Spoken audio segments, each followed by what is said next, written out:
In this short talk, I want to give you three warning signs, three warning words for those of you that have never ever experienced any type of crazy making or chaos or abuse.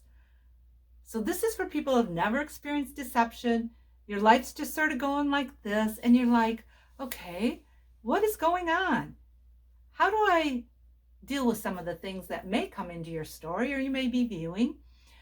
So I want to give you three warning signs. Those of you that are in any type of abuse, I would love for you to post your thoughts, your comments as what you've learned in your story. See, this is a topic I know well about. I know how deception works. And living in any type of abuse is like living in a foreign territory without knowing any of the cues and clues of how people do life in that country. So here we go. The first to watch for is chaos. Chaos is really strong in abuse and deception and toxic relationships.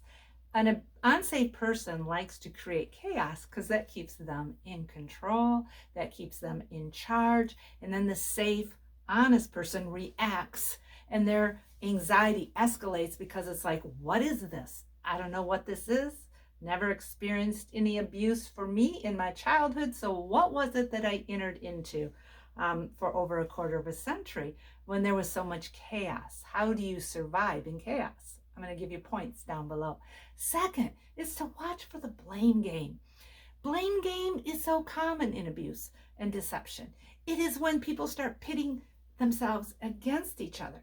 And what you need to do as an individual, because I can only change me with God's help and only you can change you, is you have to look and stop doing this and step back and say, what is mine to own in this? But when chaos is going, blame game comes in, and you have to step back and say, how do I do life if it's a constant being blamed where you're told how you are to behave and you are to react? Number three is then when chaos, blame game, then comes in the uncertainty. Uncertainty of how this is going to play out. How do I trust? Who's telling the truth? Because it's casting doubt. The whole thing is about casting doubt. And so you have to step back and say, who creates the chaos in your life? Are you being blamed? And then how is your uncertainty factor growing in your own value of yourself? Do you feel like your voice is being heard? Those three are important to watch for because of what God's word says, friends. I'm going to give you those warnings again. It's chaos, blame game, and it's also the uncertainty, which is from casting doubt. God's word says that to be a wise person is to fear God. It's also to take his word and apply it and sew it into every fabric of your life as you do life. But it's also to pay attention to the patterns. I share these patterns with you because this I lived in for over a quarter of a century. So I know how deception works. And so my warning, watch for chaos, watch for blame game, and watch for uncertainty in your life. And then how do you stand strong and stand in this? Well, number one is to recognize chaos is not of God. No, chaos is not of God. You can find this truth in 1 Corinthians 14:33. That's in the New Testament for those of you that may wonder what I'm talking about. That's in the Bible, which is the Bible is God's word. And he left it as a blueprint for us to know how in the world to do this wild ride of life. So first, 1 Corinthians 14:33. God is not a God of chaos, but of peace. So if you're living with a crazy maker and there's constant chaos, that's not of God, friend. Learn how to step out of the abuse trap. Number two is, what do you do with the blame game? Well, number two, if you're a believer, is you recognize what's your sin to own in that, learn to own it, and then learn how to step out of the trap of abuse. That's the second thing. And don't let anxiety grab a hold of your heart.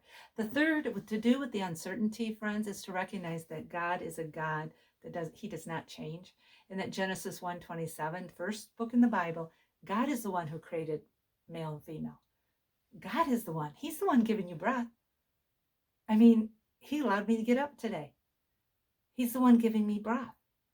And so I look to him for direction. He doesn't change. He's very aware of my story, of yours. He's very aware of what goes on every day. So recognize chaos is not of God, and that blame game is not a healthy way to do life. And 3 is that your anchor, your solid rock, is that God is for you and that he is a God of peace, not order. Excuse me, he's a God of peace, not of chaos. Sorry about that. All right, I want to add one more thing here. For those of you who are stuck and trapped in abuse, feel free, reach out. When women work with me, they learn how to step out of the trap that an abuser sets to keep you in their control. Take a step for you.